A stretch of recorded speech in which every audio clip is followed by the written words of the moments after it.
બાળકોને ફક્ત પુસ્તકનું જ્ઞાન પૂરતું નથી, બીજી નવી સ્કિલ શીખવવી પણ જરૂરી છે, જે શાઇનિંગ સ્ટાર સ્કૂલ દ્વારા આપવામાં આવે છે.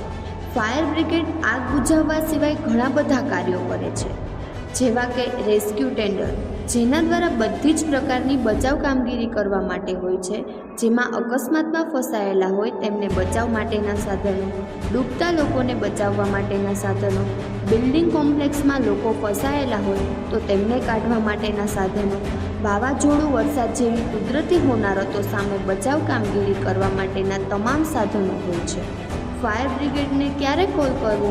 ફાયર બ્રિગેડ આગ લાગી હોય ત્યારે, ડૂબતા માણસોને બચાવવા માટે, અકસ્માતમાં બચાવવા માટે, વાવાઝોડું તથા વરસાદમાં બચાવ કામગીરી માટે, વાવાઝોડામાં જાહેર રસ્તાઓ ઝાડવા પડી ગયા હોય તો તેને હટાવવા માટે, જીવતા પશુઓ કૂવામાં પડી ગયા હોય તો તેનો બચાવ કરવા માટે, આવી વિવિધ કામગીરી ફાયર બ્રિગેડ દ્વારા કરવામાં આવે છે.